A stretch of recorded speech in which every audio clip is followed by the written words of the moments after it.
सदाप्रभुଙ୍କ उद्देश्य नूतन गीत गान कर, कारण से आश्चर्य कर्म करिअछन्ति। ताहांक दक्षिण हस्त व ताहांक पवित्र बाहु ताहांक पक्षरे परित्राण साधन करिअछि। समुदाय पृथ्वी सदाप्रभुଙ୍କ उद्देश्य आनंद ध्वनि कर, उच्च ध्वनि कर व आनंद कर व प्रशंसा गान कर। प्रभुंकर पवित्र महानाम को धन्यवाद दिए। प्रभु आमानଙ୍କୁ पुनर्बार आज पवित्र उपासनार दिन में तांको निकटवर्ती होई ताहांकरी उद्देश्य व्यवहृत होगा प्रभु आमानଙ୍କୁ यही सुंदर सुजोग देले।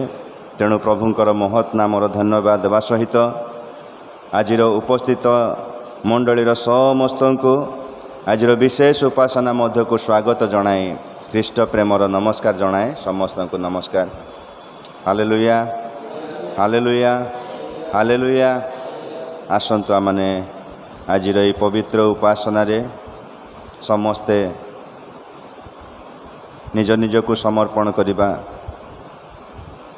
प्रभुंक निकट रे संपूर्ण भाव रे आमानंकर ए उपासनाटी को प्रभुंकर पाद तले थई देबा।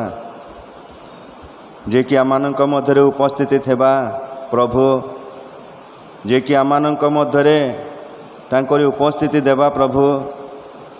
आज एपरि एक समयटी प्रभु आमानंक पई मनोनीत कले, निरूपण कले। आसंतु आमने समस्ते से प्रभुंकर निकटवर्ती हो हृदय मन अंतकरण को तांको निकट रे समर्पण करिबा। Hallelujah. Praise the Lord Jesus. धन्यवाद प्रभु, धन्यवाद प्रभु, धन्यवाद प्रभु। सदा प्रभु परमेश्वर धन्यवाद करूअछु। आमर कौन सी उत्तमता कि धार्मिकता कि योग्यता किछि नाई प्रभु, केवल तुमरी कृपा दृष्टि आमानंको ए पर्यंत आनी पारिछि। तुमरी दया आमानंको प्रति थिबारु ए पर्यंत आमे सुंदर भाव में आसी पारिछु। प्रभु तुमको धन्यवाद करूअछु। आज रही पवित्र उपासनार दिन रे आमे तुम निकट को आसी प्रार्थना करूअछु। राजा आज उपासना रे तुमरी पवित्र उपस्थिति आमे प्रत्येक को दियो। आमानंकर दुर्बल जीवन को सबल कर, सुप्त जीवन को उद्दीपित कर। प्रभु दूर रे थिबा जीवन को आहुरी तुमरी निकटतर कर, जेपरि आमे शक्तियुक्त भाव रे तुम पाई व्यवहृत हेबो। प्रभु आमानंक प्रत्येक को दया कर, प्रभु आशीर्वाद कर। आज आमे समस्ते प्रभु विश्वासर सहित तुम निकट को आसीअछु। प्रभु आमानक हृदयर विश्वास को देख प्रभु, आमानक हृदयर सरलता को देख प्रभु, जेपरि तुम ठारे आमे से आशीर्वाद प्राप्त हेबो। ए अनुग्रह कर प्रभु, तुम्हें दया कर प्रभु। आमे जेबे तुम निकट को आसु प्रभु, निश्चित आमे तुमरी उपस्थिति को अनुभव करिथाउ। तेणु प्रभु तुम नाम को धन्यवाद करूअछु, तुम नामर गौरव करूअछु, तुम नामर प्रशंसा करूअछु। मंडली प्रभु जो माने तुम निमंते उद्योगी, जो माने तुमको प्रिय मनते, जो माने तुम निमंते आग्रही प्रभु, से माने प्रभु तुम निकट को दौड़ी आछंती। प्रत्येक को बहुल रूपे आशीर्वाद कर। प्रत्येक हृदय मन को आहुरी सबल कर, सतेज कर, शक्तियुक्त कर। तुम ठारे प्रभु प्रत्येक आज आशीर्वाद प्राप्त हेबे। तुम लोक माने तुम निकट को आसीछंती प्रभु, शून्य हस्तरे आसीबा बेले से माने फेरिबा बेले पूर्ण हस्तरे निज गृह को फेरिबा पाए प्रत्येक को आशीर्वाद कर बोली प्रार्थना करूअछु। जो माने प्रभु अनेक प्रकार प्रार्थना विनती निवेदन नहीं आछंती प्रभु, प्रत्येक प्रार्थना तुम निकट शुणा जाए। तुमरी मंगल एवं शांति प्रत्येक परिवार प्रति वर्तु। तुमरी आशीर्वाद एवं सुरक्षा प्रत्येक परिवार प्रति वर्तु। तुमरी मंगल एवं समस्त प्रकार शांति प्रत्येक परिवार प्रति वर्तु। कारण तुम निकट को जो माने आसंती प्रभु, ये सकल विषय आशीर्वाद तुम्हें प्रदान करिबा प्रभु। आज मंडली जो विषय अपेक्षा करिसेंती प्रभु, सही विषय प्रत्येक प्राप्त हुअन्तु। प्रत्येक जीवन में से आशीर्वाद प्राप्त हुअन्तु बोली प्रार्थना करूछु। प्रभु तुम्हें दया कर प्रभु, प्रार्थना करूछु। आज उपासनार आरंभ शेष पर्यंत तुम्हें सहवर्ती हो। आज परिचालन रे, आज गीत आराधना प्रशंसा रे, आज विशेषकर प्रभु तुमरी सत्य वाक्य आलोचना रे प्रभु तुमरी उपस्थिति दियो। प्रभु तुमरी उपस्थिति बिना आमानकर उपासना सब शून्य अटे प्रभु। तुमरी उपस्थिति आमानकर प्रभु उपासना को आहुरी गौरवयुक्त शोभायुक्त प्रशंसनीय करिथाए प्रभु। तेणु प्रार्थना करूछु आमे आज उपासना रे प्रभु तुम निकट डाक पकाउछु। तुमरी पवित्र उपस्थिति आज उपासना मध्य दे प्रभु आम प्रत्येक को तुम निमंते व्यवहार कर। आज उपासना तुम नाम गौरव एवं प्रशंसार कारण हो प्रभु। प्रत्येक प्रभु प्रति विषय तुमरी मंगल बर्ताओ आरंभ शेष पर्यंत प्रभु तुम्हें सहवर्ती हुआ। महिमा प्रशंसा गौरव कर्तापण जुगे जुगे तुमरी हो। यीशु नाम रे क्षुद्र प्रार्थना मागुअछु amen. Hallelujah hallelujah praise the lord. प्रभुंकर महत् नाम गौरव हो। आसतु ए समय आम प्रभु गौरव पाए गोटे गीत बोलिबा। समस्ते आम जानी गीत सियन उपासना गीत बही तार 72 पृष्ठा 225 नंबर गीत। आम रक्तकृत तांको रक्ते धोत यीशुंक अमूल्य रक्तरे समस्ते आमने प्रभुंक गौरव पाए उच्च कंठरे उच्च करताली ध्वनि रे ए गीतटी आमने प्रभुंक गौरव पाए बोलिबा। आमे रक्तकृत तांको रक्ते दत यीशुंक अमूल्य रक्तरे आमे सबु एक साधुंक सहित यीशुंक अमेय प्रेम रे आमे सबु मेष गोटिए पलर एक ही विश्वास एक परिवार यीशु ही पालक आमर। हालेलुया हालेलुया हालेलु समस्त आमने करताली दे गीत बोलिबा। लुया यीशु ही पालक आमर। एक शरीर आमे संयुक्त ख्रीष्ट प्रभु आम मस्तक एक शरीर आमे संयुक्त ख्रीष्ट प्रभु आम मस्तक स्वर्ग आम चिर दिव्य धाम स्वर्ग आम चिर दिव्य धाम आमेरे सबिए मननीत आमेरे सबिए मननीत आमे निमंत्रित आमे सबु मेष गोटिए पलर एक ही विश्वास एक परिवार यीशु ही पालक आमर। हालेलुया हालेलुया हालेलुया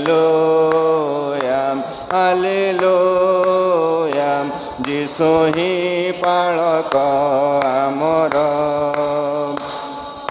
धार्मिकता आम बसन सत्य आम कोटि बंधन धार्मिकता आम बसन सत्य आम कोटि बंधन भातृ प्रेम अटे नाम भातृ प्रेम अटे नाम सेवा ही जीवने सुमहत सेवा ही जीवने सुमहत सेवा आम व्रत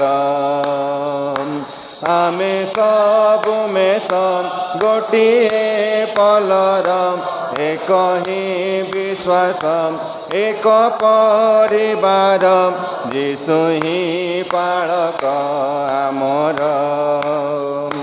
हालेलुया हालेलुया हालेलुया हालेलुया यीशु ही पालक आमर। कन्या रूपे आमे आहूत आत्मा गुणे हुआ शोभित कन्या रूपे आमे आहूत आत्मा गुणे ओ शोभित शुभे तांक गीति आगमन शुभे तांक गीति आगमन हुआ हे सकले पुलकित हुआ हे सकले पुलकित हुआ हे प्रस्तुत आमे सबु में सब गोटिए पलर एक ही विश्वास एक परिवार यीशु ही पालक आमर हालेलुया हालेलुया हालेलुया हालेलुया यीशु ही पालक आमर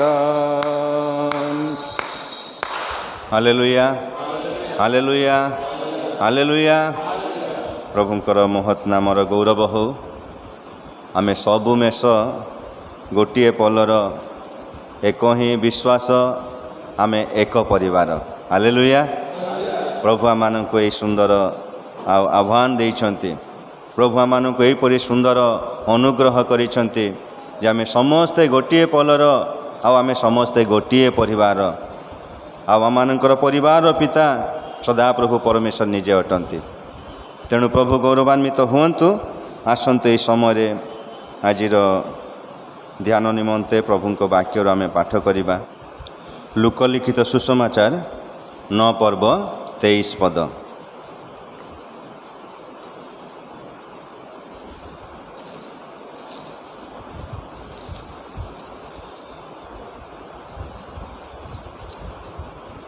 लुक 9 पर्वर 23 पद आमे पाठ करिबा जो मानक पाखरे बाइबल अछि से माने बाइबल खोलिकी देखंतु एवं जो पाखरे जो मानक पाखरे बाइबल हुए तो नाही किंबा कौनसी कारण आनी पारि नाहंती से माने मन ध्यान दे सुनिबा पाए चेष्टा करंतु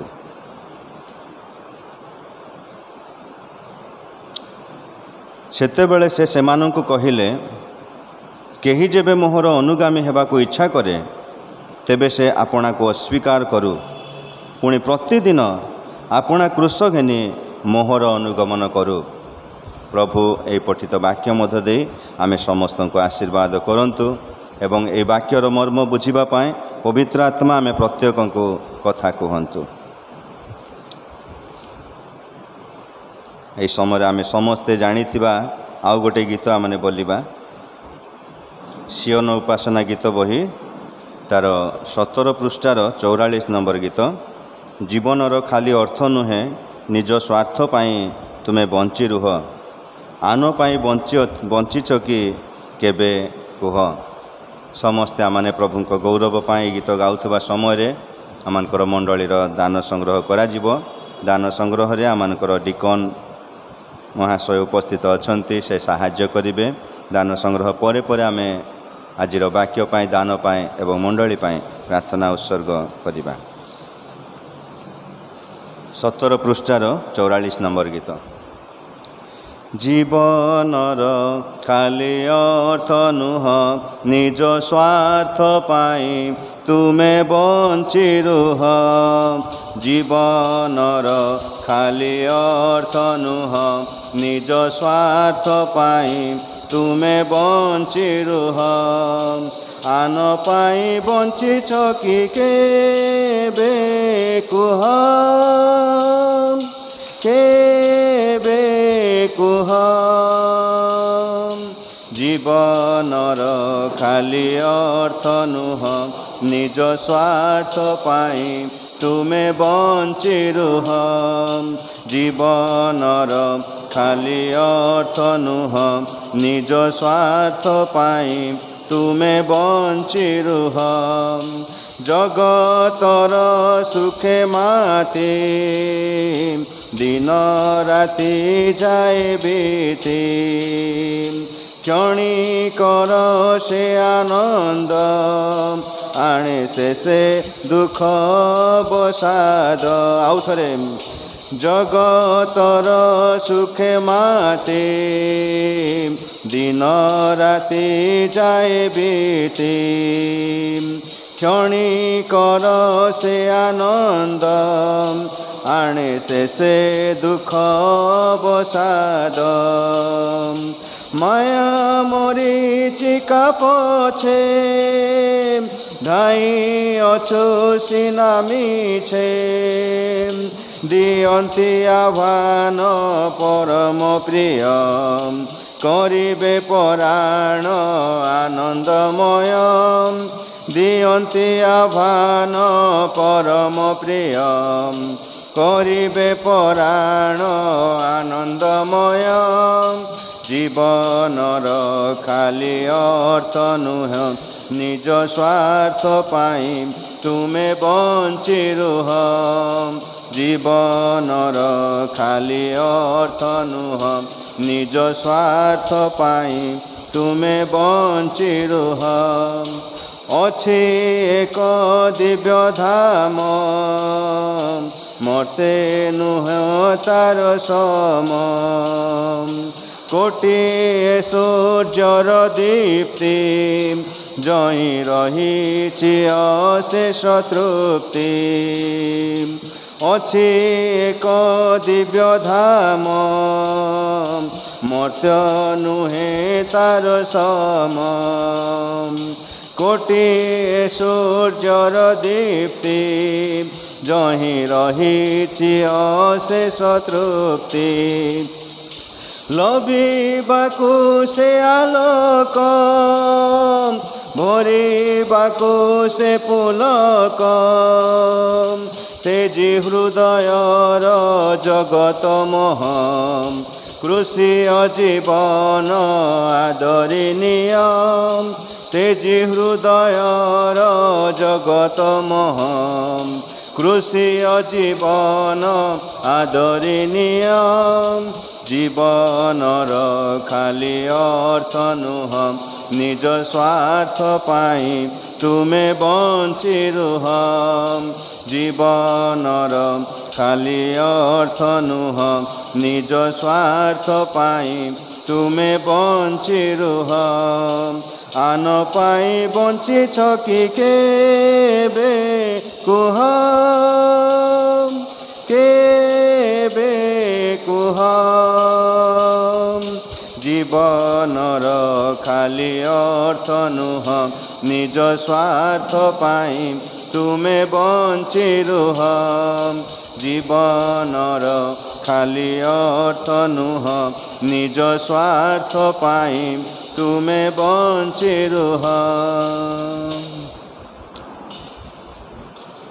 hallelujah hallelujah praise the lord. प्रभुंकर महत् नामर गौरव हो।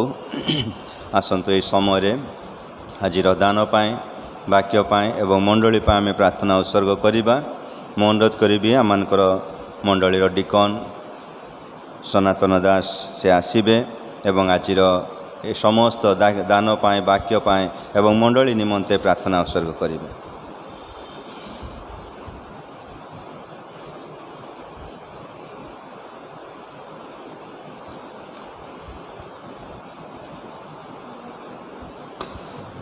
प्रार्थना करिवा।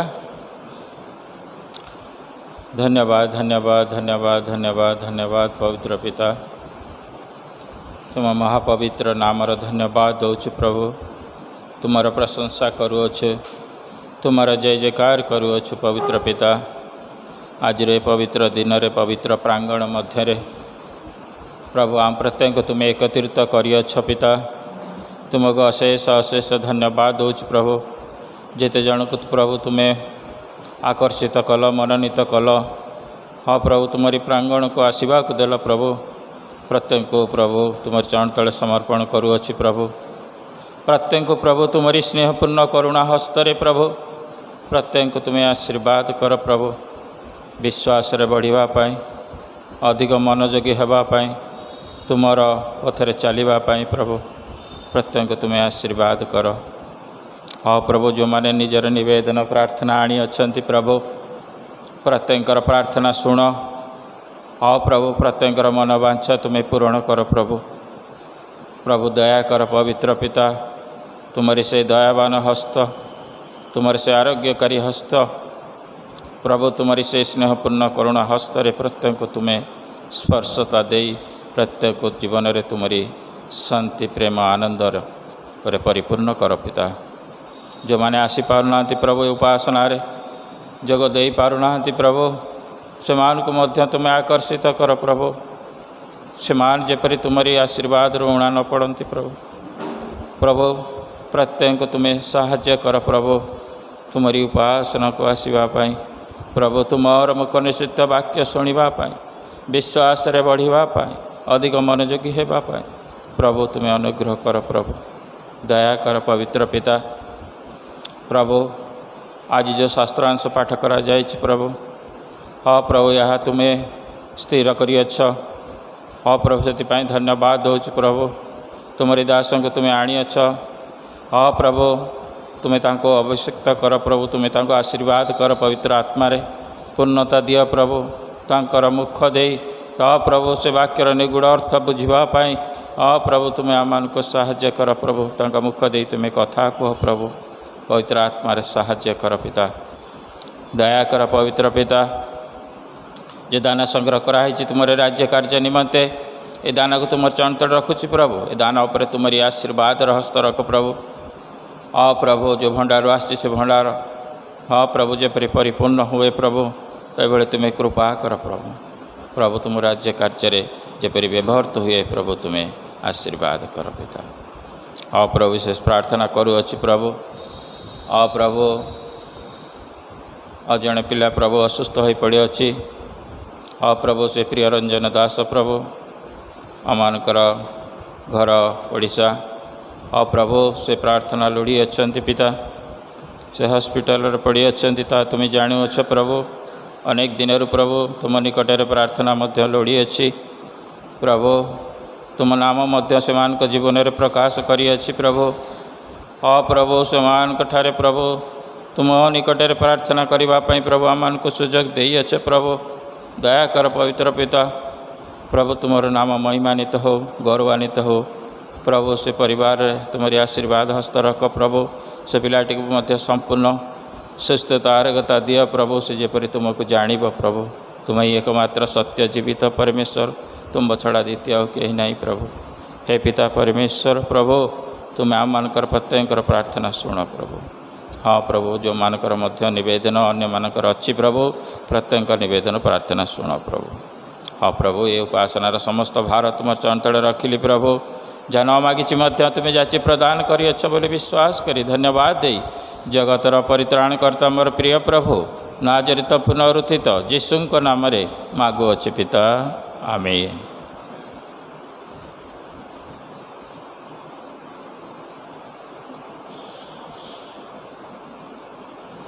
आउ थरे आजिर उपासना रे जेते समस्ते जोग देइछंती समस्तଙ୍କ निकटरे कृतज्ञता एवं धन्यवाद जणाए, कारण मंडलीर उपस्थिति ईश्वरंकर गौरवयुक्त करि पारि थाए।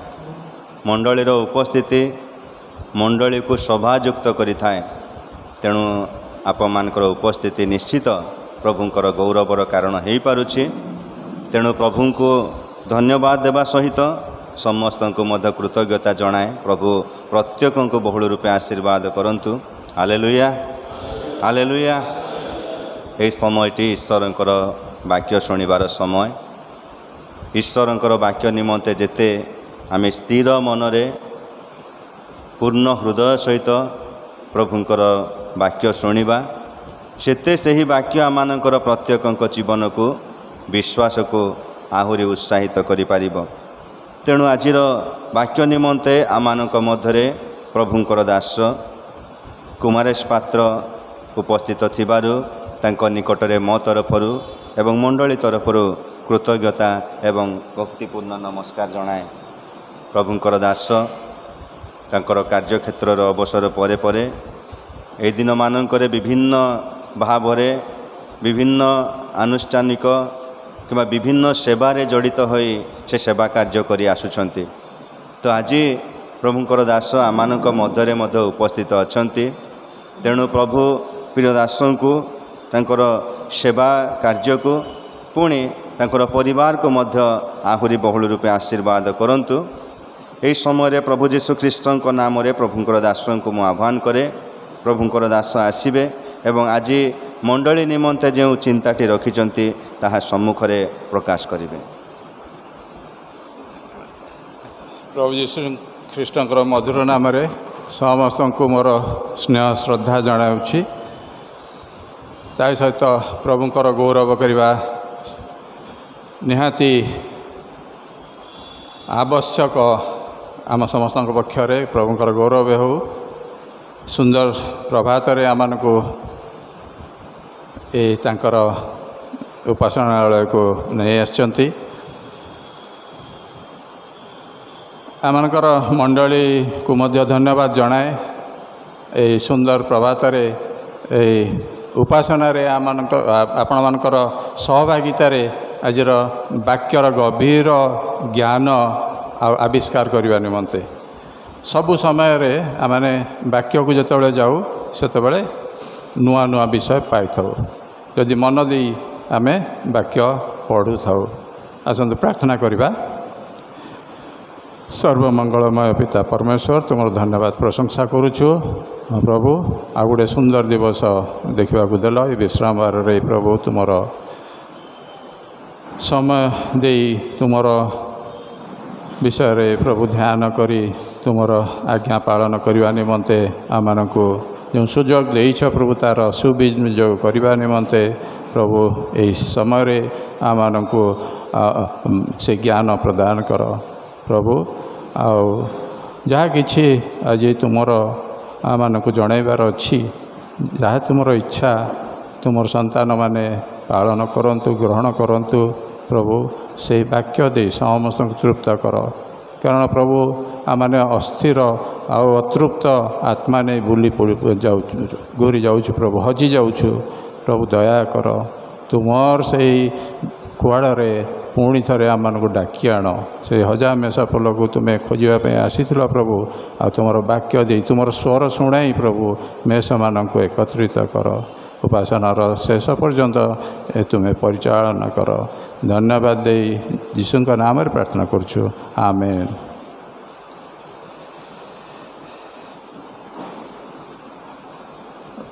मो टिके जल्दी जल्दी जीवी गोटे जगार रही कि सेटा विस्तार भाव में व्याख्या करने का मोर समय हो न पारे किंतु आमे बाइबल रो जो अंशटी पाठ कलु आपण माने जदि ताकू टिके ध्यान करिवे आउ ता सहित बाइबल रे थिबा अन्य वाक्य गुडी को तुलना करिवे कौन आपण मानक मन रे को चिंता आसुछि आज टिके देखिबा। मोर मतरे बाइबल रे विभिन्न प्रकार वाक्य दिखाई जीवन रो प्रत्येक अवस्था प्रत्येक समय पाइका आमर वाक्य पाउछु किंतु सारा जीवन पाइका जो वाक्य प्रयोज्य उपयुक्त से वाक्य मध्य बाइबल रे अछि।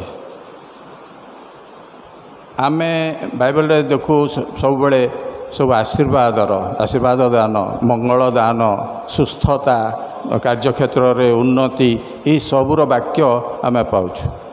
आम निमंते प्रचुर अनुग्रह आम निमंते आउ दया क्षमा शांति सबू देइचंती। आमे से गुड़ा सुनला बेलू बढ़िया लगे केमिति आइसक्रीम खाइला बढ़िया आइसक्रीम खाइले जमी मजा लगे खुशी लगे आमको यही वाक्य शुणला बेले बहुत सेमती मनरे आनंद आसे। जहाँ हो प्रभु आमर प्रतिपालक आमर अभाव भाव नहीं अनेक विषय अच्छी जहाँद्वारा आमने आउ से आनंद पाई था। ता सहित बाइबल रे आजिर जो अंशटी पाठ करागला सेपरी मध्य वाक्य अच्छी जहाँ केमती स्वाद तार मत जदि पचार मुझे ता कलरा भाया आमे जमती आ कलरा को शेष रखी दौ अवश्य समस्त नुह प्राय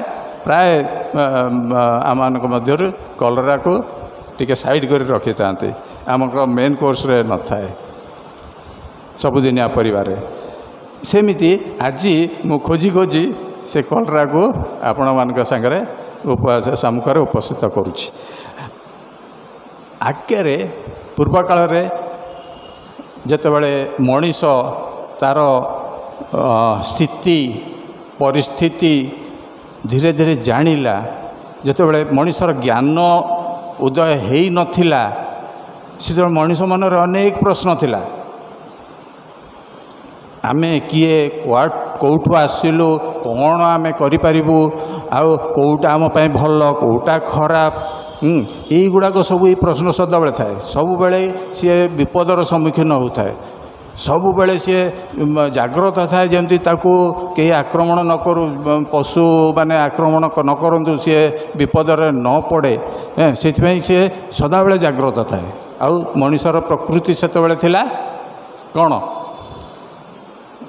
ଆଦିମ ମନୁଷ୍ୟ, ତାର ପ୍ରକୃତି ଥିଲା ଯଦି ସମ୍ଭବ ତାହେଲେ ଫାଇଟ୍ କରିବ, ଯୁଦ୍ଧ କରିବ, ମାନେ ଲଢ଼େଇ କରିବ, ଆଉ ନିଜେ ବଞ୍ଚିବ, ନହେଲେ ଦୌଡ଼ିକି ପଳେଇଯିବ, ବିପଦ ସ୍ଥାନରୁ ଦୌଡ଼ିକି ପଳେଇଯିବ, ନିଜକୁ ବଞ୍ଚେଇବ। ଏଇ ଦୁଇଟା ଆଜି ପର୍ଯ୍ୟନ୍ତ ସେଇ ପ୍ରକୃତି ମଣିଷର ଅଛି। ଆମର ବିଭିନ୍ନ ପ୍ରକାରର ସୁବିଧା ହେଇଯାଇଛି ନିଜକୁ ବଞ୍ଚେଇବା ପାଇଁକା, ସେଥିପାଇଁ ଡର ଭୟ ଆଉ ବେଶୀ ନାହିଁ। କିନ୍ତୁ ସେତେବେଳେ ଡର ଭୟ ବହୁତ ଥିଲା। ସେତେବେଳେ ମଣିଷ ଖୋଜୁଥିଲା କେଉଁଟା ଭଲ କେଉଁଟା ମନ୍ଦ। ତାପରେ ଯେତେବେଳେ ସଭ୍ୟତା ଆରମ୍ଭ ହେଲା, ସେତେବେଳେ ବିଭିନ୍ନ ଜ୍ଞାନୀ ଲୋକମାନେ ଏଇ ପ୍ରଶ୍ନର ଉତ୍ତର କରିବାକୁ ଗଲେ। ଏଇ ପ୍ରଶ୍ନର ଉତ୍ତର ବିଭିନ୍ନ ଜ୍ଞାନୀମାନେ ବିଭିନ୍ନ ସମୟରେ ଆଉ ଭିନ୍ନ ଭିନ୍ନ ପ୍ରକାରରେ କହିଛନ୍ତି ମଣିଷ ପାଇଁ କେଉଁଟା ଭଲ। ଏମାନଙ୍କର ପ୍ରେରିତ ପୁସ୍ତକ ତାର 17-18 ପର୍ବରେ ଲେଖାଯାଏ ଦୁଇଟି ଏପରି ଗ୍ରୁପ ଦଳ ବିଷୟରେ। ଗୋଟେ ହେଉଛି ଏପିକୁରିଆନ୍, ଆଉ ଗୋଟେ ହେଉଛି ସ୍ତୋଇକ। ସେମାନେ ଯୀଶୁଙ୍କର ଶିଷ୍ୟମାନଙ୍କର ବିରୋଧ କରୁଥିଲେ, କାରଣ ଯୀଶୁଙ୍କର ଦର୍ଶନ ଯାହା ସେଇଟା ତାଙ୍କୁ ପୋଷଉନଥିଲା, ଆଉ ସେଇଟା ପ୍ରଚାର କଲାବେଳେ ସେମାନେ ଯୀଶୁଙ୍କର ବିରୋଧ କରୁଥିଲେ। ଆଉ ଏଇ ଦୁଇଟା ଗ୍ରୁପ, ଏପିକୁରିଆନଙ୍କର ଦର୍ଶନ ହେଉଛି ଋଣଂ କୃତ୍ୱା ଘୃତଂ ପିବେତ୍। ତାର ଅର୍ଥ ହେଲା ଜୀବନ ସୁଖରେ କାଟ, ଯେତେ ସୁଖ ପ୍ରାପ୍ତ ହେଇପାରିବ ଜୀବନଟା, ତାର ଅର୍ଥ ହେଉଛି ସେଇଆ, ଜୀବନର ସୁଖ ପ୍ରାପ୍ତିର ଜୀବନ। କିନ୍ତୁ ସ୍ତୋଇକ ମାନେ କ'ଣ କରୁଥିଲେ? ନାଇଁ ନାଇଁ ନାଇଁ, ଏ ପ୍ରକାର ଜୀବନ ବିପଦପୂର୍ଣ୍ଣ। ସେଥିପାଇଁକା ସେମାନେ ଖୁବ୍ ସରଳ ଜୀବନଯାପନରେ ବିଶ୍ୱାସ କରୁଥିଲେ। କହୁଥିଲେ ଜୀବନରେ ଏତେ ସବୁ ବିଷୟ ଦରକାର ନାହିଁ, ଏତେ ଖୁସି ଆନନ୍ଦ ମୌଜ ମଜଲିସ୍ ଦରକାର ନାହିଁ, ଆମେ ସରଳ ଜୀବନଯାପନ କରିବା। ଆଉ ସରଳ ଜୀବନଯାପନ କରିବା ପାଇଁକା ଆମେ କ'ଣ କରିବା? ସଦ୍ଗୁଣ ଆମର ରହିବ। ସଦ୍ଗୁଣ ମାନେ ସତ୍କର୍ମ, ଯେଉଁଟାକି ଏଇଟା ସବୁ ଯୀଶୁଖ୍ରୀଷ୍ଟଙ୍କ ଜନ୍ମ ହେବାର ପୂର୍ବ ସମୟ। ଗ୍ରୀକ୍ରେ ସବୁ ଦାର୍ଶନିକମାନେ, ବଡ଼ ବଡ଼ ଦାର୍ଶନିକମାନେ ଗ୍ରୀକ୍ ସଭ୍ୟତାରେ ସବୁ ହେଇଥିଲେ। ତାପରେ ସେପଟେ ରୋମ୍ ସଭ୍ୟତାରେ ସେଟାକୁ ଆହୁରି ବଢ଼ିଥିଲା। ଏଇ ଦର୍ଶନ ଜୀବନ ବିଷୟରେ ଆମେ କ'ଣ କଲେ ଏ ଜୀବନଟା ଆମର ଭଲରେ କଟିବ। ତ ଏଇ ସ୍ତୋଇକମାନଙ୍କ ଭିତରେ ମାର୍କସ୍ ଅରିୟଲସ୍ ବୋଲିକା ଜଣେ ଗ୍ରୀକ୍ ରୋମାନ ସମ୍ରାଟ ଥିଲେ। ସିଏ ଏଇ ସ୍ତୋଇକ ଦର୍ଶନଟାକୁ ବହୁତ ବିସ୍ତାର କରିଥିଲେ। ସରଳ ଜୀବନ ଆଉ ସଦ୍ଗୁଣ, ଯେଉଁଟାକି ଆମମାନଙ୍କର ପୁରାତନ ନିୟମରୁ ଆମେ ଦେଖି ଆସୁଛୁ, କିନ୍ତୁ ତାହାର ପ୍ରଚାର ପ୍ରସାର ହେଲା ଏଇ ରୋମାନ ସମୟରେ। ଆଉ ଯୀଶୁଙ୍କର ଯେଉଁ ମାନେ ଆମେ ଦର୍ଶନ ତ ତାକୁ କହିବାନି, ଯୀଶୁଙ୍କର ଆଉ ଶିକ୍ଷା, ତାଙ୍କର ଯେଉଁ ଉପଦେଶ ଆଜ୍ଞା, ଆମେ ଯେଉଁ ମେସିଆନିକ୍ କଭେନାଣ୍ଟ କହୁ, ପ୍ରଭୁଙ୍କର ଯେଉଁ ପ୍ରତିଜ୍ଞା ସବୁ ଅଛି, ପ୍ରମିସ୍ ସବୁ ଅଛି, ଆଉ ସେଇଟା ଯୀଶୁଙ୍କ ମାଧ୍ୟମରେ ସେଇଟା କ'ଣ ହେଲା? ପ୍ରକାଶିତ ହେଲା। ଯୀଶୁ ତାକୁ କରି ଦେଖାଇଲେ। ଏଇଠି ଆମେ ଦେଖୁଛୁ ଆଉ ଗୋଟେ ଉଦାହରଣ ଆମେ ନେବା। ପୂର୍ବ କାଳରେ ସବୁ କ'ଣ ମାନେ ଥିଲେ? ରାଜାମାନେ, ନାଇଁ? ରାଜାମାନଙ୍କର ରାଜତ୍ୱ କେତେ ବର୍ଷ ଚାଲିଥିଲା? ପାଖାପାଖି 3000 ବର୍ଷ ସେମାନେ ଶାସନ କରୁଥିଲେ। ଆମର ଯେଉଁ ଏବେ ଗଣତନ୍ତ୍ର ଅଛି, ଡେମୋକ୍ରାସି ଆମେ ଯେଉଁ କହୁଛୁ, ସେଇଟା ମାତ୍ର 250 ବର୍ଷ ହେଲା ଆସିଛି। ମାତ୍ର 250 ବର୍ଷର ଡେମୋକ୍ରାସି। ଆମମାନେ ନିଜ ନିଜକୁ ଶାସନ ଭାର ଦେଉଛୁ, ଆମେ ଶାସନ କରୁଛୁ। ପୂର୍ବ କାଳରେ 3000 ବର୍ଷ ପର୍ଯ୍ୟନ୍ତ ଯେଉଁ ରାଜାମାନେ ଶାସନ କରୁଥିଲେ, ଆଉ ସେମାନଙ୍କର କେମିତି ଶାସନ ଚାଲିଥିଲା, ପରକୁ ପର ଏତେ ଦୀର୍ଘକାଳ ପର୍ଯ୍ୟନ୍ତ କେମିତି ସେମାନେ ଆଉ ତାକୁ ଚଲେଇଥିଲେ? ତାଙ୍କର ପୁଅମାନଙ୍କୁ ସବୁ ରେଡ଼ି କରୁଥିଲେ, ହଁ କି ନାହିଁ? ତାଙ୍କର ପୁଅମାନଙ୍କୁ ସେ ତାଙ୍କର 2ଟା ବିଷୟରେ ନିପୁଣ କରୁଥିଲେ। ସବୁ ପ୍ରକାର ତାଲିମ ଦିଆଯାଉଥିଲା। କେଉଁ 2ଟା କାର୍ଯ୍ୟ? ଶାସନ ଭାର ଆଉ ଯୁଦ୍ଧ। ଯୁଦ୍ଧ ଆଉ ଶାସନ ଭାର। ସେତେବେଳେ ଭିନ୍ନ ରକମର ସିଷ୍ଟମ୍ ଥିଲା, ବ୍ୟବସ୍ଥା ଭିନ୍ନ ରକମ ଥିଲା। ରାଜ୍ୟ ଗୁଡ଼ାକ ଯିଏ ଟାଣୁଆ ରାଜା ଥିଲା, ଯିଏ ମାନେ ଶକ୍ତିଶାଳୀ ଥିଲା, ସିଏ ଅନ୍ୟ ରାଜ୍ୟ ଗୁଡ଼ାକୁ ଆକ୍ରମଣ କରିକି ନିଜ ରାଜ୍ୟରେ ମିଶାଇ ଦେଉଥିଲା। ସେଥିପାଇଁ ସେମାନଙ୍କର କ'ଣ ଆବଶ୍ୟକ ଥିଲା?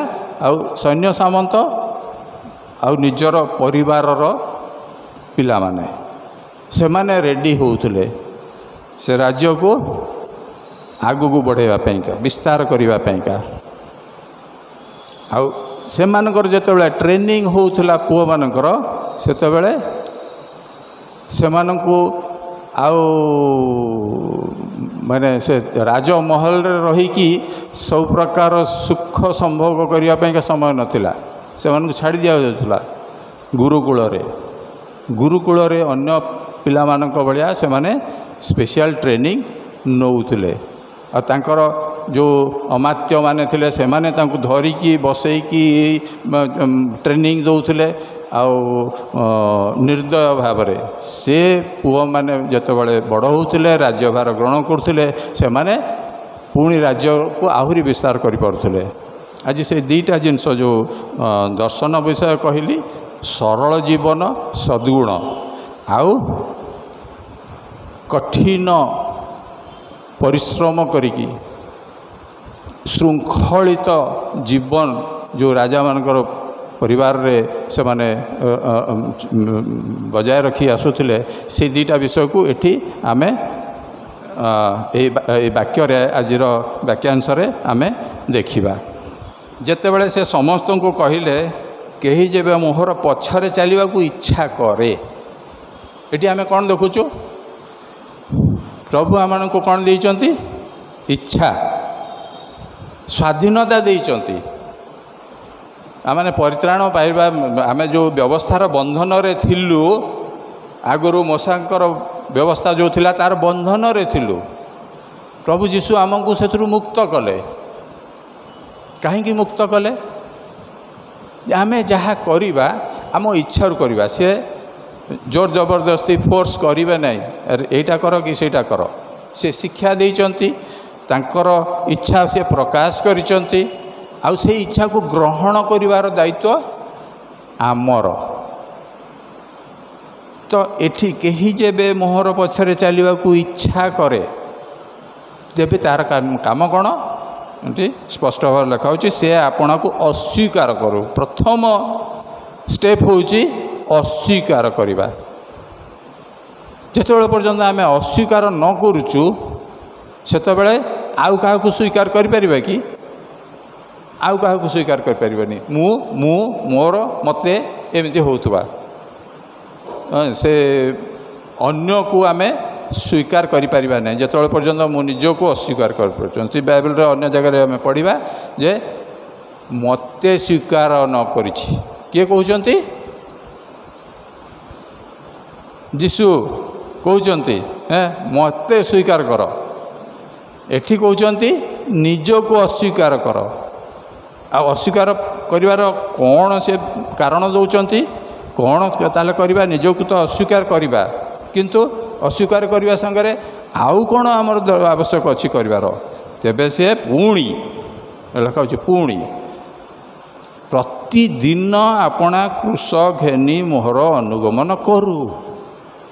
ଏ କୃଷ ଘେନି ଅନୁଗମନ କରିବା ହେଉଛି ଆମଙ୍କର ନିମନ୍ତେ ପ୍ରଭୁଙ୍କର କ'ଣ?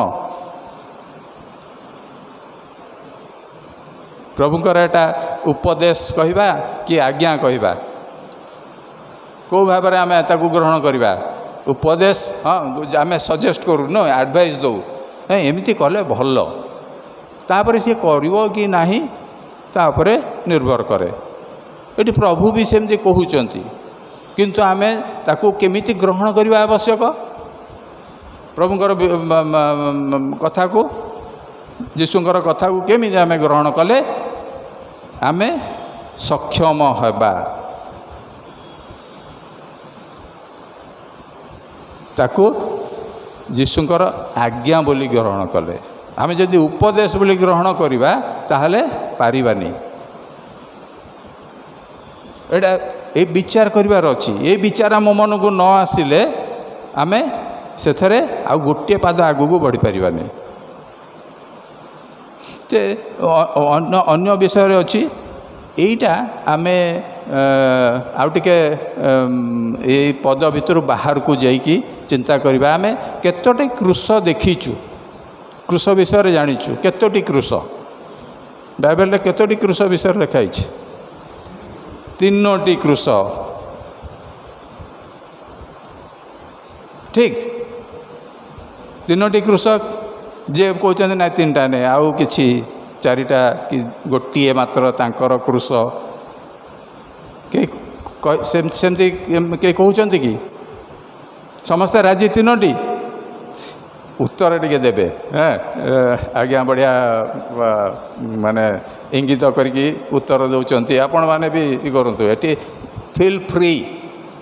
ଏଠି ଯିଏ କି ଇଚ୍ଛା କରିବ ସିଏ ଉତ୍ତର ଦେଇପାରିବ, ରୋକିପାରିବନି। ଯିଏ କି ଇଚ୍ଛା କରିବ କୃଷ ବନିକି ଚାଲିପାରିବ, କେହି ରୋକିପାରିବେନି। ଖାଲି ଗୋଟିଏ ବାଧା ଅଛି, ସିଏ ନିଶ୍ଚୟ ରୋକିବ। ଆମେ ତା ବିଷୟରେ ପରେ ଆସିବେ ଦେଖିବା। ଆଉ 3ଟି କୃଷ ବିଷୟରେ ଆମେ ଜାଣୁଛୁ, କିନ୍ତୁ ଏଠି ଯେଉଁ କୃଷ ଆମକୁ ବୋହିବା ପାଇଁ କୁହାହେଉଛି ସେଇଟା ହେଉଛି 4ର୍ଥ କୃଷ।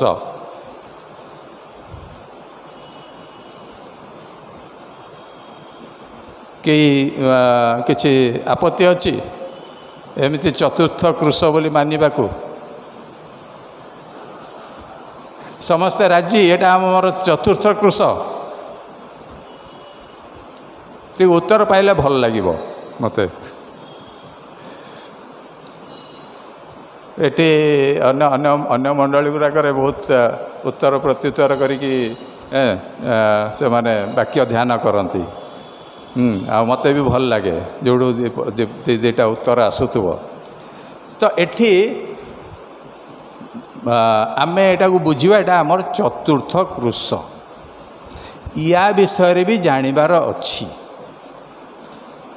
ନହେଲେ ଆମେ ଯଦି ଆମର କୃଷକୁ ନ ଜାଣିବୁ ଠିକ୍ରେ, ତାହେଲେ ଆମେ ତାକୁ ନେଇପାରିବୁ କି? ସଙ୍ଗରେ ଘେନି ନାଇଁ, ଆପଣ ପ୍ରତିଦିନ ଆପଣ କୃଷ ଘେନି। ମୁଁ ମୋର କୃଷ ବୋଲି କହିବି, କିନ୍ତୁ ସେଇଟା କ'ଣ ବୋଲି ଜାଣିବିନି, ଅସୁବିଧା ନାହିଁ? ଅସୁବିଧା, ମୁଁ ପାରିବିନି। କୃଷକୁ ଯେପର୍ଯ୍ୟନ୍ତ ଏଇଟା, ମୁଁ ଯଦି ଗୋଟେ ମେସିନ୍ ଆଣିଲି, ସେ ମେସିନ୍ଟା କ'ଣ କାମ କରିବ ସେଇଟା ମୁଁ ଯଦି ଜାଣୁନି, ମୁଁ ତାକୁ ବ୍ୟବହାର କରିପାରିବି? କାମରେ ଲଗାଇ ପାରିବି? ତାର ଲାଭ ପାଇପାରିବି? ନାହିଁ, ସେ ଖରାପ ହେଇଯିବ, ନହେଲେ ମୋର କ୍ଷତି ହେବ। ସେମିତି ଆମେ କୃଷ ବିଷୟରେ ଆଉ ଟିକେ ଅଧିକ ଧ୍ୟାନ ଦେବା। 4ର୍ଥ କୃଷ ହେଉଛି ନିଜ ନିଜର। ତାଙ୍କର କୃଷକୁ ମୋର କହିପାରିବିନି, ମୋ କୃଷକୁ ଅନ୍ୟ କାହାକୁ ଦେଇପାରିବିନି। ଆରେ ଭାଇ ଟିକେ ସମ୍ଭାଳୁଥା, ସେମିତି ହେଇପାରିବନି। ନିଜର କୃଷ ନିଜେ ବହନ କରିବା ପାଇଁ ପଡ଼ିବ, ନିଜକୁ ଜାଣିବା ପାଇଁ ପଡ଼ିବ। ତା କାହିଁକି ଆମେ କ'ଣ ଲାଭ କହୁଛନ୍ତି? ଘେନି ମୋହର ଅନୁଗମନ କରୁ। ତାपर 24 ପଦରେ ଲେଖାଯାଏ, କାରଣ ଯେ କେହି ଆପଣା ଜୀବନ ରକ୍ଷା କରିବାକୁ ଇଚ୍ଛା କରେ, ଜୀବନ ରକ୍ଷା କରିବା ପାଇଁ ଇଚ୍ଛା କରେ। ଏତେବେଳକୁ ଟିକେ ମାଇଣ୍ଡରେ ଷ୍ଟ୍ରାଇକ୍ କରୁଛି ନାଇଁ, ଆରେ ଆରେ ଯେ କେହି ଜୀବନ ଇଚ୍ଛା ମାନେ ଜୀବନ ରକ୍ଷା କରିବାକୁ ଇଚ୍ଛା କରେ ତାହେଲେ ସେ କ'ଣ କରିବ? ତାହା ହରାଇବ। କିନ୍ତୁ ଯେ କେହି ମୋ ନିମନ୍ତେ ଆପଣା ଜୀବନ ହରାଇବ ସେ ତାହା ରକ୍ଷା କରିବ। ଏଇ ଯେଉଁ ଜୀବନ ହରାଇବା, ଅସ୍ୱୀକାର କରିବା, ଯେଉଁ ପ୍ରଥମରେ କୁହାହେଉଛି ଅସ୍ୱୀକାର କର ନିଜକୁ, ଆମେ ନିଜକୁ ଅସ୍ୱୀକାର କରିବା, ନିଜର ଜୀବନଟା ଦେଇଦେବା କାହାକୁ? ହରେଇବା। ଆମର ସେମିତି ହେଇପାରିବନି। ଆମକୁ ଅସ୍ୱୀକାର କରିକି କ୍ରୁଶ ଘେନିଲେ ଯାଇକି ଆମମାନେ କ'ଣ କହୁଛି ମୋ ପଛରେ ଚାଲିପାରିବା। ଯୀଶୁଙ୍କ ପଛରେ ଚାଲିଲେ ଆମେ କେଉଁଠି ପହଞ୍ଚିବା? କେଉଁଠି ପହଞ୍ଚିବା? ସ୍ୱର୍ଗରେ। Good, thank you. ଏମିତି ଟିକେ ଉତ୍ତର ଆସିବା ଦରକାର, ତ ଆମେ ସେ ଅନନ୍ତ ଜୀବନରେ ପ୍ରବେଶ କରିପାରିବା ଯୀଶୁଙ୍କ ପଛେ ଚାଲିବାକୁ ହେଲେ। ତ ଆମର ଲକ୍ଷ୍ୟ ହେଲା ଅନନ୍ତ ଜୀବନ।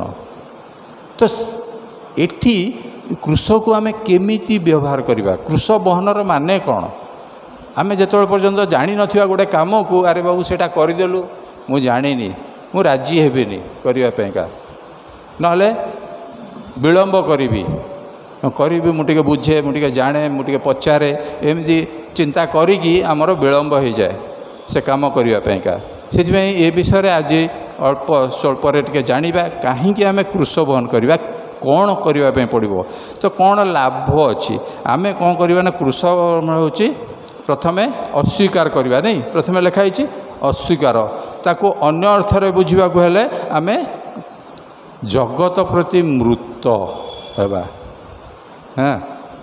ତାର ବାକ୍ୟ ମୁଁ ଖାଲି କହିଦେଉଛି, ଆଉ ପଢ଼ିବା ଆବଶ୍ୟକ ନାହିଁ, ଆପଣମାନେ ଜାଣନ୍ତି, ଏଇଟା ବହୁତ ପୁରୁଣା ଜିନିଷ, ଖାଲି ଆମେ ଯୋଡ଼ିବା ଅବିକା ବିଭିନ୍ନ ବାକ୍ୟକୁ ନେଇକି ଯୋଡ଼ିବା।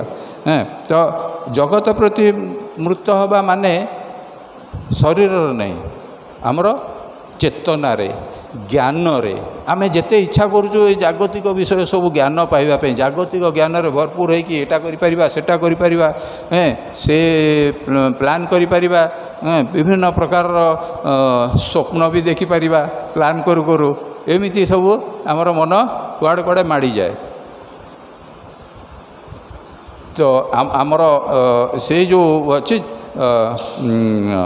କଲସ୍ୟ ତାର 3:5-11 ପର୍ଯ୍ୟନ୍ତ, 5-10 ପର୍ଯ୍ୟନ୍ତ, ପ୍ରଥମେ ଜଗତ ପ୍ରତି ମୃତ ହେବାକୁ ହେଲେ ଆମର ଇନ୍ଦ୍ରିୟ ଗୁଡ଼ିକ ଆମେ ନିୟନ୍ତ୍ରଣ କରିବା ପାଇଁ ପଡ଼ିବ। ଇନ୍ଦ୍ରିୟର ବଶରେ ଆସିଗଲେ ଆମେ କ'ଣ ହେବ?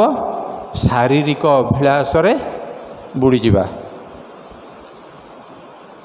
ଯେତେବେଳେ ଆମର ଇନ୍ଦ୍ରିୟମାନଙ୍କ ଉପରେ ସମ୍ପୂର୍ଣ୍ଣ କଣ୍ଟ୍ରୋଲ ରହିବ, ସେତେବେଳେ ଆମେ ଏଠି ଯାହା ଯେମିତି କୁହାଯାଉଛି ସେ ଜଗତ ପ୍ରତି ମୃତ ହୋଇପାରିବା। ଆଉ ସେଠି ଅନ୍ୟ ବାକ୍ୟ ମଧ୍ୟ ଅଛି। ତାପରେ ଦ୍ୱିତୀୟରେ, ପ୍ରଥମ ବିଷୟ ହେଲା ଜଗତ ପ୍ରତି ମୃତ ହେବା, ନିଜକୁ ଅସ୍ୱୀକାର କରିବା, ନିଜର ଯାହା କିଛି ମତି ଗତି ସ୍ଥିତି ଅଛି ତାକୁ ପ୍ରଭୁଙ୍କ ସମ୍ମୁଖରେ ସମର୍ପଣ କରିଦେବା। ପ୍ରଭୁ ଏଇ ସବୁ ତୁମେ ସମ୍ଭାଳ, ମୋ ବୁଦ୍ଧି ଜ୍ଞାନରେ ମୁଁ ସମ୍ଭାଳି ପାରିବିନି। ନିଜକୁ ଅସ୍ୱୀକାର କରି ପ୍ରଭୁଙ୍କୁ ଯୀଶୁଙ୍କୁ ଆମେ ସ୍ୱୀକାର କଲୁ। ଦ୍ୱିତୀୟରେ ହେଲା ଆଉ ଗୋଟେ ବଡ଼ କାମ ହେଉଛି ଶତ୍ରୁତା ବିନାଶ ହେବ। ଶତ୍ରୁତା ବିନାଶ କରି ଈଶ୍ୱରଙ୍କ ସହିତ ମିଳିତ ହେବା। ଶତ୍ରୁତା କାହା ସାଙ୍ଗରେ ଶତ୍ରୁତା ଅଛି? ଆମର ଶତ୍ରୁତା ବିନାଶ ହେବ। ଯୀଶୁଖ୍ରୀଷ୍ଟ ଯେତେବେଳେ କ୍ରୁଶରେ ଚଢ଼ିଥିଲେ, କ୍ରୁଶୀୟ ମୃତ୍ୟୁ ଦ୍ୱାରା କ'ଣ ହେଇଥିଲା? ଅନେକ କାର୍ଯ୍ୟ ସାଧନ ହେଇଥିଲା। ତା ସହିତ ଗୋଟେ କାର୍ଯ୍ୟ ହେଉଛି ଶତ୍ରୁତା ବିନାଶ ହେଇଥିଲା। ଏ ଶତ୍ରୁତା କାହା କାହା ମଧ୍ୟରେ? ଏଠି ଆମେ ପଢ଼ିବା ଏଫେସୀୟ 2:16।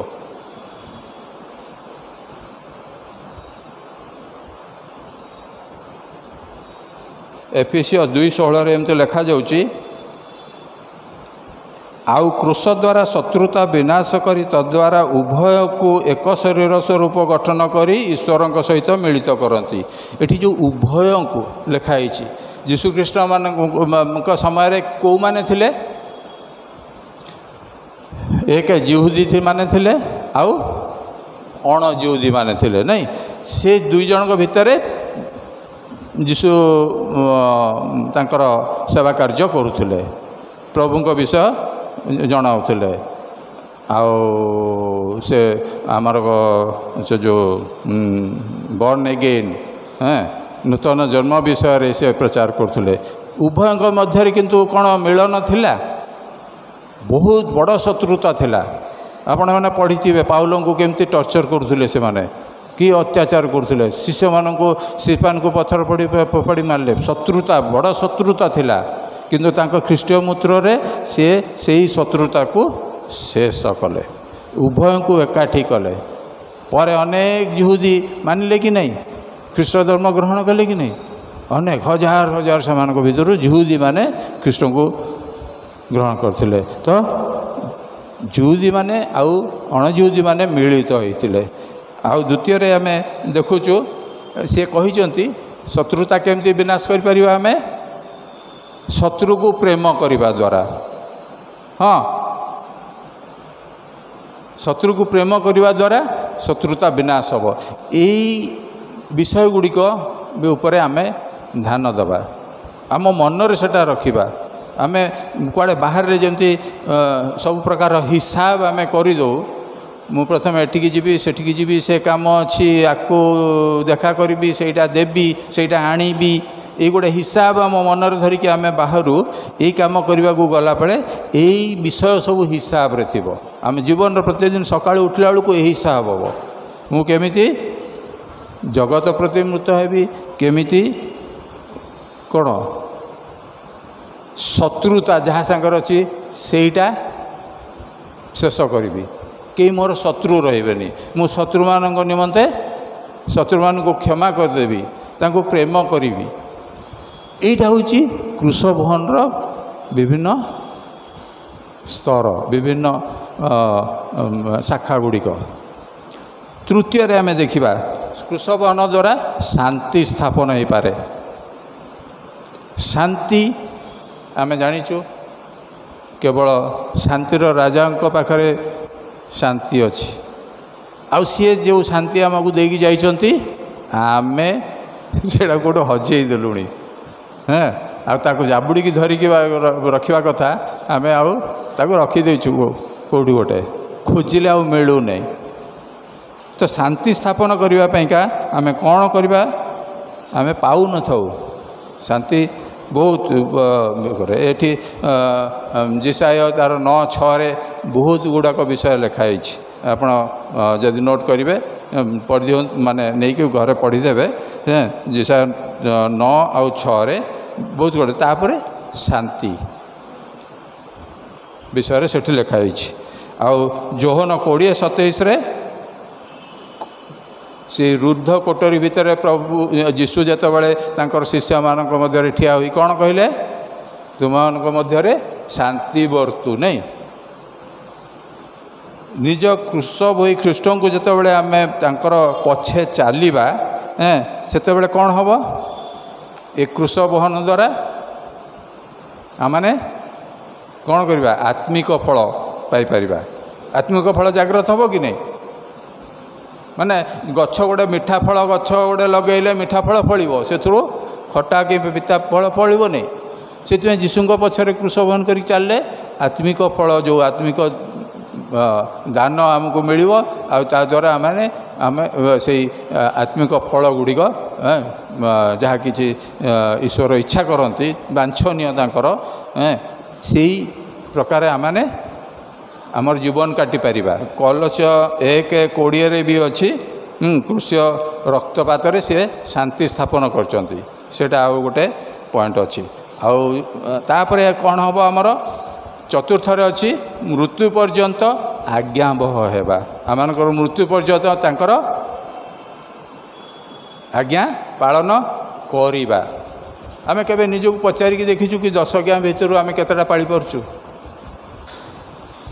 ଏଇଟା ହିସାବକୁ ଆମକୁ ପ୍ରତିଦିନ କରିବା ପଡ଼ିବ।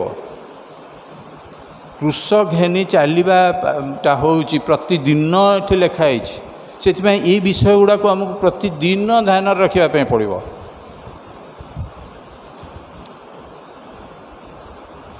ତାର ଦୃଷ୍ଟାନ୍ତ କିଏ ଦେଖେଇଛନ୍ତି ଆଜ୍ଞା ହେବାର? ପ୍ରଥମ ଦୃଷ୍ଟାନ୍ତ ଜଣଙ୍କ ନାଁ କହିବ, କିଏ?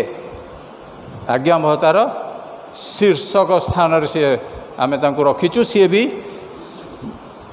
ରାଇଟ୍, ସିଏ ଶେଷ ପର୍ଯ୍ୟନ୍ତ ମୃତ୍ୟୁ ପର୍ଯ୍ୟନ୍ତ ପିତାଙ୍କର ଆଜ୍ଞାବହ ହେଇକି ଚାଲିଥିଲେ। ସେ କହୁଛନ୍ତି ଯେ ପିତାଙ୍କର ବିନା ପରମିସନରେ ମୁଁ କିଛି କରିପାରେ ନାହିଁ, ପିତା ଯାହା ଇଚ୍ଛା କରନ୍ତି ତାହା ହିଁ ମୁଁ କରେ। ଆଉ ପିତା କ'ଣ ଇଚ୍ଛା କରନ୍ତି? ଏଥିରେ ଆଉ ଗୋଟେ ବିଷୟ ଦେଖେଇବୁ। ସିଏ ବଳି ପଡ଼ିଲେ କାହିଁକି? ସିଏ ମୂଷାଙ୍କର ଯେଉଁ 613 ରୁଲ୍ ଥିଲା ସେ ସବୁ ପାଳନ କରୁଥିଲେ, ତାଙ୍କ ଜୀବନରେ ସିଏ ପାଳନ କରିଥିଲେ। ଅତଏବ ତାଙ୍କୁ ହିଁ ଆମମାନଙ୍କର ପାପର ପ୍ରାୟଶ୍ଚିତ୍ତର ବଳି ନିମନ୍ତେ ଈଶ୍ୱର ଠିକ୍ କଲେ। ତ ସିଏ ପିତାଙ୍କର ଆଜ୍ଞାବହ ହେଇଥିଲେ, ଆମେ ବି ହେବା ପାଇଁ ଚେଷ୍ଟା କରିବା। ଜାଣିଛନ୍ତି ସିଏ ଆମେ ପାରିବାନି। ବ୍ୟବସ୍ଥା ପାଳନରେ ଯେମିତି ଇସ୍ରାଏଲୀୟମାନେ ଯୁହୁଦୀମାନେ ଫେଲ୍ ମାରିଲେ, ସେମିତି ପ୍ରଭୁ ଜାଣନ୍ତି। ଆମେ ତଥାପି ଯେତେ ଚେଷ୍ଟା କଲେ ବି ଆମେ ତାଙ୍କର ସମ୍ପୂର୍ଣ୍ଣ ଭାବରେ ଆଜ୍ଞାକାରୀ ହେଇପାରିବା ନାହିଁ। ସେଥିପାଇଁ ଆମ ପାଇଁ କ'ଣ ରଖିଛନ୍ତି? ସିଏ କ'ଣ ଆମ ପାଇଁ କେଉଁ ବ୍ୟବସ୍ଥା ଗୋଟେ ରଖିଛନ୍ତି? ଆମର ପାପ ପ୍ରମାଣେ ଆମେ ଦଣ୍ଡ ପାଇନୁ ପର୍ଯ୍ୟନ୍ତ। ସେତେବେଳେ ତ କିଏ ପଡ଼େ ପାପ କଲେ ତାର ସାଙ୍ଗେ ସାଙ୍ଗେ ସେଇ ଜୀବନରେ ତାର ହିସାବ କରିଦେଉଥିଲେ। ଏବେ କ'ଣ ଅନୁଗ୍ରହ ଅଛି। ଆମେ ଯଦି ପରିତ୍ରାଣ ପାଇବା କେବଳ ଅନୁଗ୍ରହରେ ବିଶ୍ୱାସ ଦ୍ୱାରା, ସେଇ ବ୍ୟବସ୍ଥା ରଖିଛନ୍ତି। ତଥାପି ଆମେ ସଚେତନ ହେବା, ସବୁଦିନ ଏଇ ହିସାବଟାକୁ ଆମେ କରିବା। ଆଚ୍ଛା, ପଞ୍ଚମକୁ ଆମେ ପଳାଇଯିବା। ପଞ୍ଚମରେ ସମସ୍ତ ଅଭିଯୋଗକୁ ଲୋପ କରାଯାଇପାରିବ। କେଉଁ ପ୍ରକାରର ଅଭିଯୋଗ? ବିଧିବିଧାନରେ ଆମେ ଅନେକ ଅଭିଯୋଗ କରୁ ଅନ୍ୟମାନଙ୍କର ଇଏରେ, ସେ ସେମିତି କଲାନି, ସେ ସେମିତି କଲାନି, ଏମିତି ହେଲାନି। ଆମର ଅଭିଯୋଗ ଅଛି କି ନାହିଁ? ଆମ ଜୀବନରେ କେହି କାହା ବିରୁଦ୍ଧରେ ଆମେ କଥା କହୁନୁ? ଅଭିଯୋଗ ନିଶ୍ଚୟ, ଯେତେ ସାଧୁ ଲୋକ ହେଲେ ମଧ୍ୟ ତାର ଜୀବନରେ କିଛି ଗୋଟେ ଅଭିଯୋଗ ଥିବ। ଆଉ କ୍ରୁଶ ବହନ କରିବା ଦ୍ୱାରା ସେ ଅଭିଯୋଗକୁ ଆମେ ଲୋପ କରିପାରିବା। ଏଇଟାର ଅଛି କଲୋସିୟ 2:14 ଲେଖା ହେଇଛି। ଆପଣ ଯଦି ନୋଟ୍ କରୁଥିବେ ଦେଖିଦିଅନ୍ତୁ। ଯେମିତି ଆମର ବାଇବେଲରେ ଯେଉଁ ଅଛି ଉଦାହରଣ ମାନେ, ସେ ବ୍ୟଭିଚାରୀ ସ୍ତ୍ରୀ ଲୋକ ବିରୁଦ୍ଧରେ ଫାରୁସୀମାନେ ଅଭିଯୋଗ କରୁଥିଲେ କି ନାହିଁ? କରୁଥିଲେ। ମରିୟମଙ୍କ ବିରୁଦ୍ଧରେ ମାର୍ଥା ଅଭିଯୋଗ କରୁଥିଲେ କି ନାହିଁ? କରିଥିଲେ। ଅପବୟୀ ପୁତ୍ରର ବଡ଼ ଭାଇ, ଯେତେବେଳେ ଅପବୟୀ ପୁତ୍ର ଫେରି ଆସିଲା ସେତେବେଳେ ତା ବଡ଼ ଭାଇ ଅଭିଯୋଗ କଲା କି ନାହିଁ? ବାଇବେଲରେ ଦୃଷ୍ଟାନ୍ତ ଅଛି, ଆମମାନଙ୍କ ଜୀବନରେ ମଧ୍ୟ ଦୃଷ୍ଟାନ୍ତ ଅଛି। କିନ୍ତୁ କ୍ରୁଶ ବହନ କରିବା ଦ୍ୱାରା, କ୍ଷମା ଦେବା ଦ୍ୱାରା ଅଭିଯୋଗ ଲୋପ ହୋଇପାରିବ। ତାପରେ ଆମର ଷଷ୍ଠରେ ଦେଖିବା, ସମ୍ମୁଖରେ ଥିବା ଯେଉଁ ଆମର ଭବିଷ୍ୟତ କ'ଣ? ଆନନ୍ଦମୟ, ହଁ କି ନାହିଁ? ଆମର ଭବିଷ୍ୟତ ଯେଉଁଟା ଅଛି, ଆମେ ଯଦି ପ୍ରଭୁଙ୍କର ପଛରେ ଚାଲିବା ତାହେଲେ ଆନନ୍ଦର ବିଷୟ ଅଛି କି ନାହିଁ? କ'ଣ ସେ ଆନନ୍ଦର ବିଷୟ କ'ଣ? ନୂତନ କ'ଣ ହେବ? ପୃଥିବୀ, ନୂତନ ଆକାଶମଣ୍ଡଳ, ନୂତନ ରାଜ୍ୟ, କିଙ୍ଗଡମ୍ ଅଫ୍ ଗଡ୍, ସ୍ୱର୍ଗ ରାଜ୍ୟ ଅଛି ଆମ ପାଇଁକା। ତା ପାଇଁକା କ'ଣ କରିବା ପାଇଁ ପଡ଼ିବ? ଆମକୁ ଅପମାନ, ନିନ୍ଦା, ତୁଚ୍ଛ କରିବା ପାଇଁ ପଡ଼ିବ। ଯୀଶୁଙ୍କ ଜୀବନରେ ସେଇଟା କେତେ ଥର ଲେଖା ହେଇଛି, ସବୁ ସୁସମାଚାର ଲେଖା ହେଇଛି। ପାଉଲ ତାକୁ ରିପିଟ୍ କରି ଚାଲିଛନ୍ତି ତାଙ୍କର ପତ୍ରମାନଙ୍କରେ ସମସ୍ତଙ୍କ ପାଖକୁ। तो यही निंदा अपमान को तुच्छ करी सम्मुखस्थ आनंद को आमको लक्ष्य रखी आगेवाई पड़ो। षष्ठ गला सप्तम हूँ ईश्वरंकर शक्ति आम भितर पहुँची पार कौन करवा सेठी केमिति केमिति हम से ईश्वर शक्ति आम मध्य केमती सेटा प्रकाश पाइब आम मध्य अबे किए अच्छा जीशु तो नहांती किए अच्छा पवित्र आत्मा एमती उत्तर आसूची बढ़िया कथा एपटू टी उत्तर पुतर देव पचारे प्रश्न उत्तर रे बढ़िया बुझी हुए जिनस गुड़ाक अन्य मानक मध्य उत्साह आसे प्रश्न उत्तर रे तो ସେଇଟା ହେଉଛି द्वितीय करंथियो 12:7-10 एणु मु जेपरी अतिशय गर्वी न हुए एनिमंते मोर शरीर में गोटे कंटक दिगला मते प्रहार करने शैतान दूत को पठागला जेपरी मु अतिशय गर्वी न हुए जेपरी ताहा मोठारू दूर हुए एथिपाई मु प्रभु को से विषय 3 थर विनती कली आउ जे मते कही अच्छी आंबर अनुग्रह तुम्भ निमंते यथेष्ट कारण दुर्बलतारे आंबर शक्ति सिद्ध हुए। आमे दुर्बल जितेबाला पर्यंत आमे गर्व दंभ अभिमान न त्याग करुचु से दुर्बलता को आमे स्वीकार करूना आमे दुर्बल किंतु सेटा गोटे कौन सुपरफिशियल गोटे डुप्लिकेट जो कहती फेक से शक्ति आमे देखा था किंतु प्रकृत ओरिजिनल शक्ति क्या पाखु आसे पवित्र आत्मा पाखु तो से दुर्बलतार आम निमंते ईश्वर शक्ति सिद्ध हुए। तो आमे देखिबा प्रतिदिन आमे पवित्र आत्मा पाखे समर्पित होउछु कि नहीं। तो यही विषय गुड़ाक ये आम 7टी विषय देखिलु 7टी विषय कौन कौन सब अच्छी प्रथमे आमने निजको अस्वीकार करवा क्रूशबन करने निमंते तापर शत्रुता विनाश करी आमने ईश्वर सहित मिलित होगा शांति स्थापन करवा आमर शत्रु मान सहित शांति स्थापन करवा आउ तापरे आमर चतुर्थ रे आसिला मृत्यु पर्यंत आज्ञावह होगा पंचम समस्त अभियोग परस्पर मध्य जो अभियोग अच्छी से सब लोप करवा भविष्यर आनंद नूतन पृथ्वी नूतन राज्य निमंते आमने समस्त प्रकार निंदा अपमान ताड़ना को तुच्छ करवा सही जीवा आउ सप्तम अच्छी ईश्वर शक्ति आम मध्य सिद्ध करवा। 7टी विषय को जदि आम प्रतिदिन हिसाब रे रखिबा आम प्रतिदिन खर्च बार्चर हिसाब रखुचु प्रतिदिन कार्य कौन अच्छी तार हिसाब रखुचु किंतु आमानकर नूतन जीवन निमंते अनंत जीवन निमंते क्रूश बहन करी यीशुंकर पछे चलवाई कौन दरकार तार हिसाब तो टिके रखिबा। मात्र 7टी विषय सबुदिन एबेठारू मृत्यु पर्यंत यही 7टी मात्र प्रयोजन अच्छी आमर तो डेली हिसाब सब चेंज हो जाऊँगी आज यहाँ हिसाब कला बेलू काली से वर्षा पर हिसाब अन्य प्रकार रही केते एडजस्ट करिकी आमे केते प्रकार बुद्धि खटेकी से हिसाब गुड़ाक रखिपरचु किंतु यही हिसाब को कहीं आमे ध्यान दौनु जोटा कि आमर प्रायोरिटी लिस्ट रे नंबर 1 रहिबा दरकार। प्रायोरिटी लिस्ट माने प्राथमिकता नंबर 1 आम कार्य विश्वास करवा आउ भल गुणमान प्रकाश करवा सेटा गोटे पटे रहिला कार्य कर्म अनुसार आमको कौन दिज्व फल। तो आम निश्चिंत भाव में जागृत हवा सचेतन हवा आउ आमानकर जीवन को आमाने सजाड़ा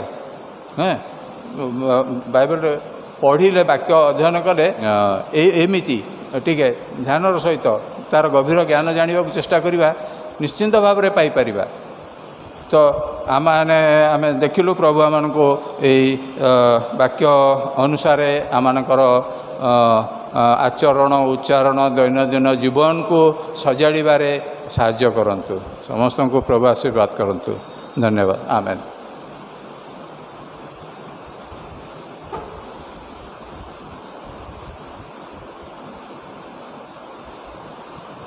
hallelujah hallelujah praise the Lord.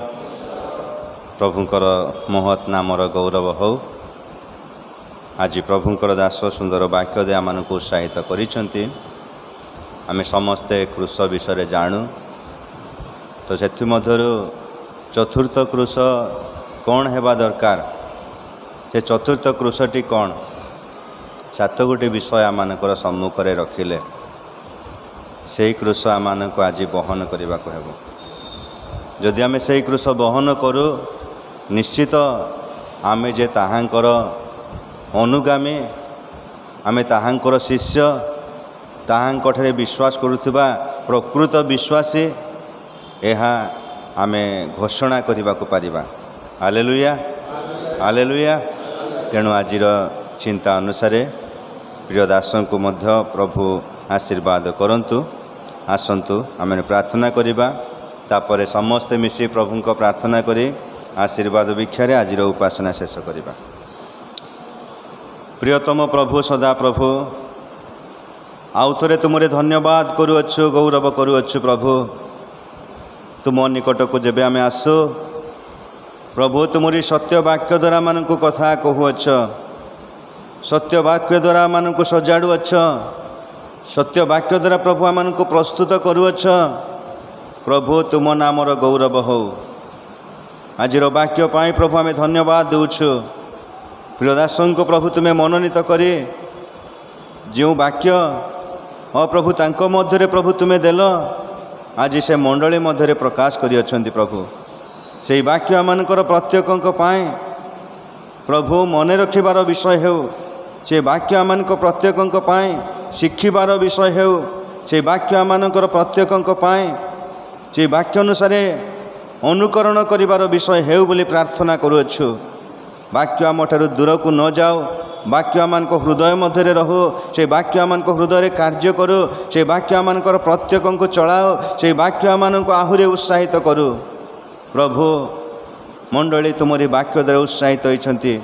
मंडली को आशीर्वाद कर, मंडलीर प्रति परिवार को तुम्हें आशीर्वाद कर। आज जेते संख्यार प्रभु आसिले आगामी दिन मानकर आहुरी बहुल संख्यार जोग दे तुमरी वाक्य द्वारा आहरी उत्साहित होगा पाए, नूतन प्रेरणा पाइबा पाए पवित्र आत्मा परमेश्वर प्रत्येक को आकर्षण कर, साहाय्य कर। प्रभु तुम्हें दया कर। महिमा प्रशंसा गौरव तुमरी हो। यीशु नाम रे क्षुद्र प्रार्थना मागुअछु। आमेन। हे आमनक स्वर्गस्थ पिता, तुम नाम पवित्र बोली मान्य हो। तुम राज्य आसु, जो रूपे स्वर्ग से रूपे पृथ्वी रे तुम इच्छा सफल हो। आज आम को प्रयोजन आहार दिय। आमने जेपरी निज निज अपराधी मान क्षमा करियछु, सेहीपरि आम अपराध सब क्षमा कर।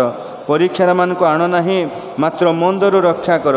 जेणु राज्य पराक्रम गौरव सदा सर्वदा तुम्भर। आमेन। एतेबेले पिता ईश्वर प्रेम, त्राणकर्ता प्रभु जीशु ख्रीष्टर अनुग्रह दया, पवित्र आत्मा चिरंतन शांति शक्ति सुमधुर सहभागिता चेतना प्रेरणा स्वांतना उपस्थित अनुपस्थित मंडलीर समस्त संगे संगे थाए मंगल चिर उपकार करंतु। आमेन। धन्यवाद समस्त को।